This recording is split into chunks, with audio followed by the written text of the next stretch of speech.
সকলকে জয় যিশু। প্রভু ধন্যবাদ করি। আসুন আজকের বাক্য আরম্ভ করি যাত্রা পুস্তক তার 5 অধ্যায়।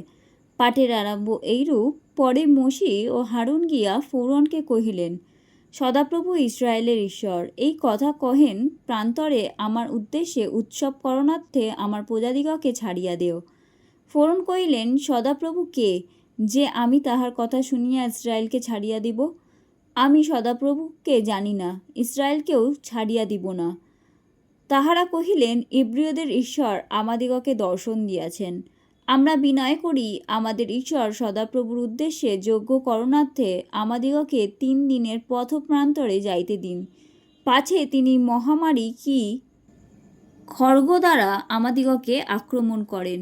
মিশর রাজ তাহাদিগকে কহিলেন, ওহে মোশি, হারুন, তোমরা লোকদিগকে কেন তাহাদের কার্য হইতে নিবৃত্ত করো?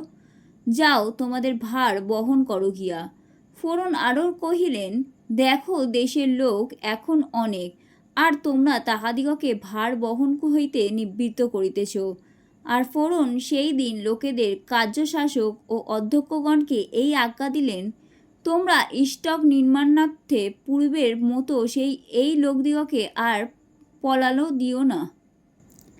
তাহারা গিয়া আপনারাই আপনাদের পলালো সংগ্রহ করুক, কিন্তু পূর্বে তাহাদের যত ইষ্টক নির্মাণের ভার ছিল এখনও সেই ভার দেও।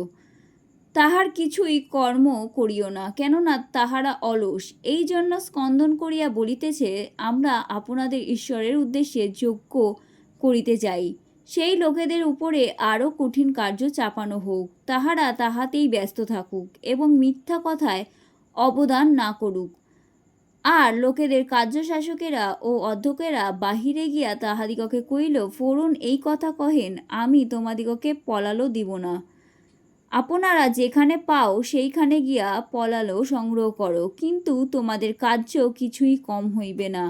তাহাতে লোকেরা পলালের চেষ্টায় নাড়া সংগ্রহ করিতে সমস্ত মিশর দেশে ছড়াইয়া পড়িল। আর কার্যশাসকেরা তড়া করাইয়া কহিল, পলালো পাইলে যেমন করিতে তদ্রূপ এখনও তোমাদের কার্য নিরূপিত দৈবর্ষিক কর্ম প্রতিদিন সম্পন্ন করো। আর ফৌরনের কার্যশাসকেরা ইসরায়েল সন্তানদের যে অধ্যক্ষদিগকে তাহাদের উপরে রাখিয়াছিল তাহারাও প্রহারিত হইল। আর বলিয়া দেয়া হইল, তোমরা পূর্বের ন্যায় ইষ্টক গঠন বিষয়ে নিরূপিত কর্ম আজকাল কেন সম্পূর্ণ করো না?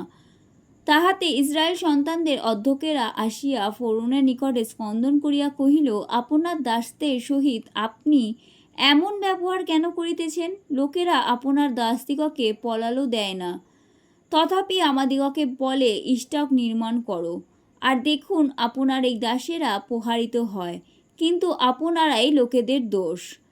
ফৌরন কহিলেন, তোমরা অলস, তাই বলিতেছ আমরা সদাপ্রভুর উদ্দেশ্যে যজ্ঞ করিতে যাই। এখন যাও, কর্ম করো, তোমাদিগকে পলালো দেয়া যাইবে না, তথাপি ইষ্টকের পূর্ণ সংখ্যা দিতে হইবে। তখন ইসরায়েল সন্তানদের অধ্যক্ষেরা দেখিল তাহারা বিপাকে পড়িয়াছে, কারণ বলা হইয়াছিল, তোমরা প্রত্যেক দিনের কাজে নিরূপিত ইষ্টকের কিছু কম করিতে পারিবে না। পরে ফৌরনের নিকট হইতে বাহির হইয়া আসিবার সময় তাহারা মোশির ও হারুনের সাক্ষাৎ পাইল।